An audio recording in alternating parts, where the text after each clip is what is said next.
he says, she's not here. Who's going to hit me today? And no one says anything. I said, I'll do it. He goes, you can't do it. And I'm like, why not? He goes, you don't hit hard enough.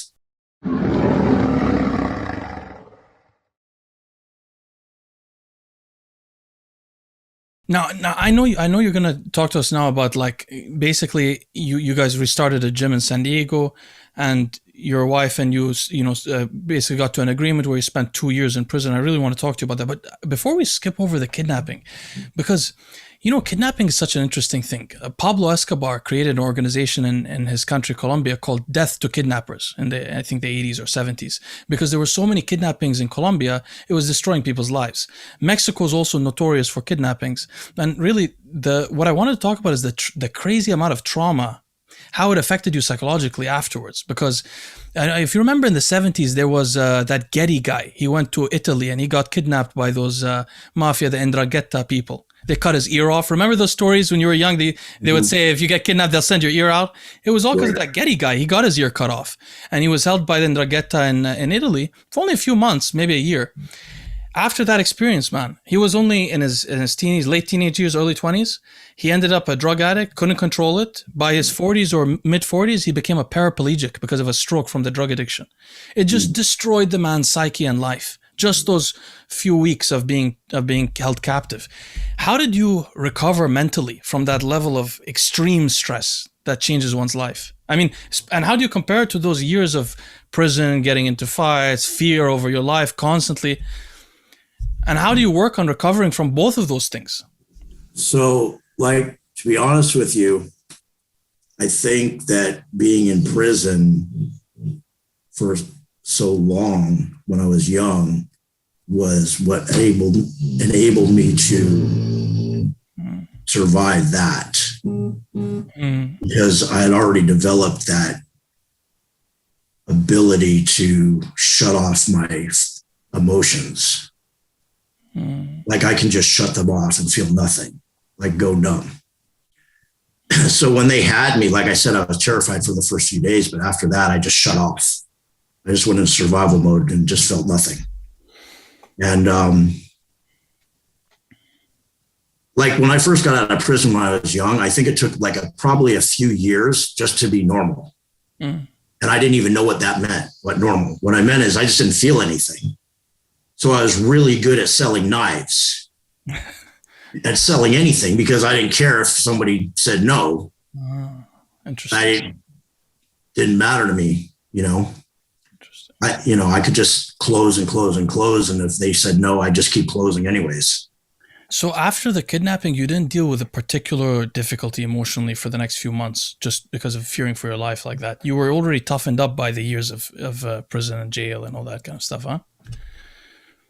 I don't think I probably took it like other people would. Exactly, because in prison and jail, your life or your physical health is constantly under threat. Yeah, so even when I was in prison, when I was young, there was I was put in isolation one time because there was some escape plot that I had nothing to do with. But they locked me in isolation for like 3 weeks and did their own little torturing thing in there. There was a period of time after that when I first got home where like a bird would chirp and I'd be up looking around. Yeah. I just wake up and be like looking out the window, like is someone out there or whatever. I remember I actually went to the psychologist shortly after I got home. And I told him what was happening. I told him I'm having problems sleeping. Can you give me something for sleep? And he goes, why would someone do that to you? Why would they kidnap you? Like he didn't believe me. And I'm just like, what do you think? I'm making this shit up? I just want some fucking sleeping pills. By the way, tip, one of my favorite ones, it's called Seroquel. Doesn't have those horrible addictive tendencies that the others do. If you ever want to check it out, Seroquel 50 milligrams on my worst night, a lifesaver. It changes my life. Is that comparable to Ambien? No, Ambien is the dangerous one. You can get addicted to that. It feels a little good. Seroquel doesn't feel good. Just puts you to sleep. Works really safely. Actually, I've been on, they started me on trazodone when I was in TI. And I've been on that for years, and Valium. trazodone is a great alternative to Seroquel, and you might find mirtazapine, very similar to trazodone. People love it for sleep and very similar effects. That's the one that for the appetite. Yeah, that you didn't like. He tried it for 2 days, became a zombie. Yeah, I was sleeping way too much. Yeah, I take 100 milligrams of trazodone and 10 milligrams of Valium amount. Yeah.